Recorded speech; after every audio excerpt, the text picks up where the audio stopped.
Hello and welcome. You're watching NDTV on YouTube. I'm Sonal Mehrotra Kapoor. This is the top story segment.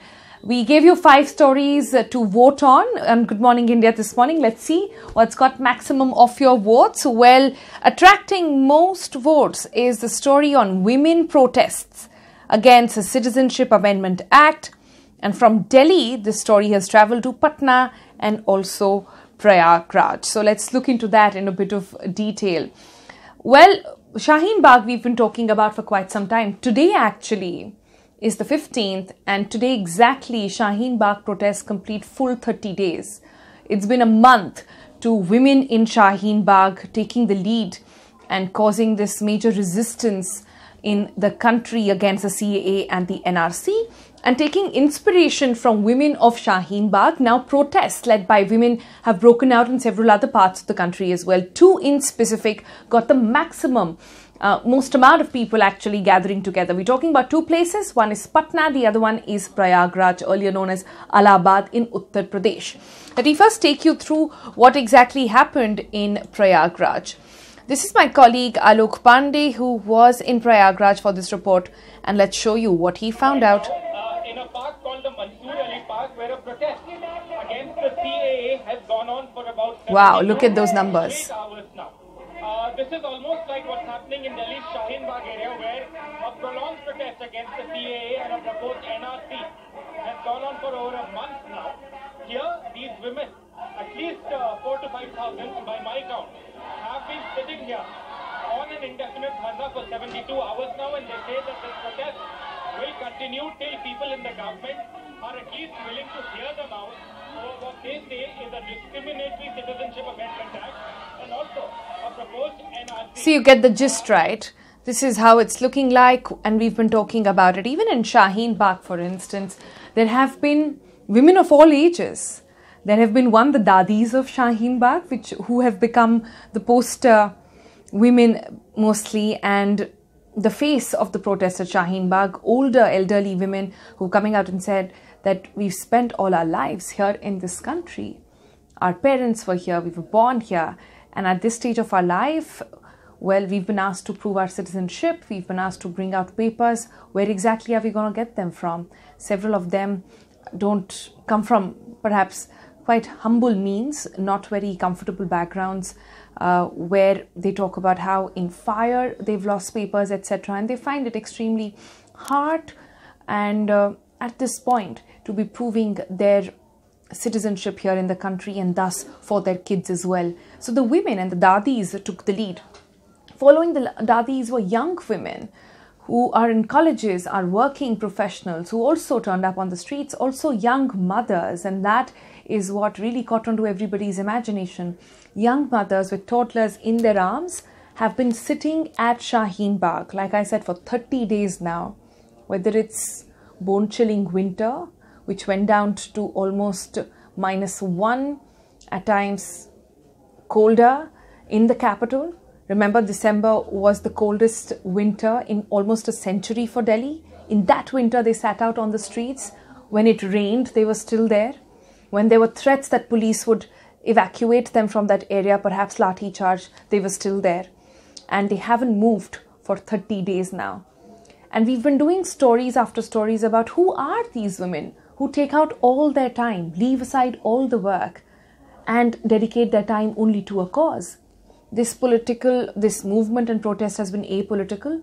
Several political parties have gone and come there. No one particular political party or one organization perhaps owns these protests. And there have been some, in fact, women who've been speaking to who dedicate shifts. Like you and I work in shifts. Well, I don't. Well, people work in shifts. They come to protest in shifts. They come in the morning and say that this is the time I can send my kids to school, my husband goes to work, and then all the time that I'm left to do household chores, I'm going to wrap it up later. I'm going to come and sit here in the protest. So those been some very inspiring stories coming out from Shaheen Bagh. And no wonder now that these protests have now taken inspiration from women over here. Protests have turned up in other parts of the country as well. But currently there is a question mark over these protests at Shaheen Bagh. And why is that? Because there was a PIL yesterday at the High Court which talked about Shaheen Bagh blocking a major connection between Noida and Delhi and thus causing huge amount of traffic jams. Now let me dwell into that in detail, and we'll got the lawyer and the petitioner in this case also will play out for you in just a bit. But if you talk about the connection between Noida and Delhi, there are two major ones. One is the DND, the other one is the Kalindi Kunj area. Now, this Kalindi Kunj area comes via Shaheen Bagh, and because that entire road patch at Shaheen Bagh now being blocked by protesters and Delhi police then having to have put barricades and block that entire road, the traffic which goes on both these roads have now all turned up on one DND. This means that travel time for a lot of people has doubled. Office goers have issues, especially at this point when exams are going on, board exams, students are facing trouble. And this has been on for almost a month now, which is now a major cause of worry. When this PIL was filed in front of the Delhi High Court, they asked Delhi police, what have you done about it? Then the Delhi traffic police said that, well, we have gone and spoken with women there and the protesters. We've given them several notices as well, but they refuse to go. How can we help in this situation? And at the moment, it looks like that Delhi High Court has put the ball in the court of Delhi police. And Delhi police will now be deciding whether or not they want to evacuate them. Delhi High Court in its order, we'll get that petitioner in just a bit, said that Delhi police is free to, in order to maintain law and order, in order to ensure the traffic moves swiftly in the city, they are in their right to actually move these protesters from sitting on the street. Here's what the petitioner said. माननीय न्यायालय ने लोगों को जो inconvenience हो रही है उसको ध्यान में रखते हुए जो लोगों को ऑफिस जाने में, स्कूलों को, बच्चों को स्कूल में जाने में परेशानी जो हो रही है, उन सभी बातों को ध्यान में रखते हुए लोगों का समय वेस्ट हो रहा है, फ्यूल वेस्ट हो रहा है और रेड लाइट्स पे 20-20, 25-25 मिनट रुकना पड़ रहा है। इन सब को देखते हुए माननीय न्यायालय ने निर्देश पारित करे हैं कि जो भी संबंधित रिस्पोंडेंट है, जो भी पार्टीज हैं, उनको इस सभी चीजों को ध्यान में रखते हुए, लार्जर पब्लिक इंटरेस्ट को ध्यान में रखते हुए और इस पे और लॉ एंड ऑर्डर को भी असेस करते हुए इस पे उचित कार्रवाई तुरंत करनी चाहिए। कोर्ट ने ये कहा कि रोड खाली कराना ही है। देखिए, अभी कोर्ट ने ऐसी बात कोई कमेंट नहीं की है। जो भारत सरकार, दिल्ली पुलिस या अन्य जो हमने पार्टीज बनाई है, ट्रैफिक पुलिस, उनको कहा है कि आप इसकी जो है लॉ एंड ऑर्डर सिचुएशन को और पब्लिक इंटरेस्ट को और लोगों द्वारा जो फेस करे जा रहे हैं पब्लिक इनकन्वीनियंस जो है, लार्जर तौर पर हजारों लोग जो इनकन्वीनियंस फेस कर रहे हैं, जो यूपी से, हरियाणा से और दिल्ली से लोग आने जाने में जिनको दिक्कतें हो रही हैं, उन सबको देखते हुए कोर्ट ने कहा इस पे उचित कार्रवाई बनती है। कोई टाइम फ्रेम फिक्स किया? देखिए, टाइम फ्रेम कोर्ट ने ऐसा कुछ नहीं कहा, पर कोर्ट ने ये निश्चित तौर पे कहा है कि इस पे कार्रवाई होनी चाहिए। पुलिस स्वतंत्र है कि इनको नोटिस दे और एक्शन ले, वहां से हटाए।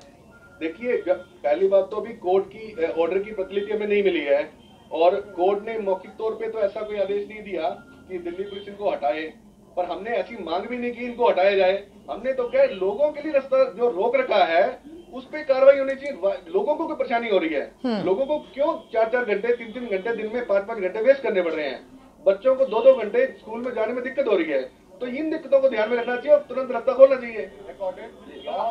All right, so that was the petitioner saying that, well, we haven't asked in our petition for the protesters to be moved, we just want traffic to move swiftly. Now, if that is to be done, they have to be moved out. What do we know from Delhi police now? After this order, NDTV checked up with Delhi police, and Delhi police at this moment says that they will not be using force yet, but will be using persuasion.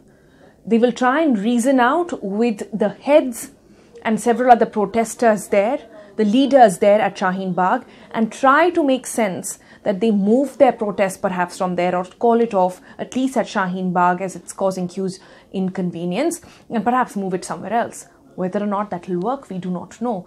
Remember, Shaheen Bagh has got a lot of solidarity from women, men, parties, organizations across the world. Women are rising up to the occasion. They've become the face of this movement as well, students and women.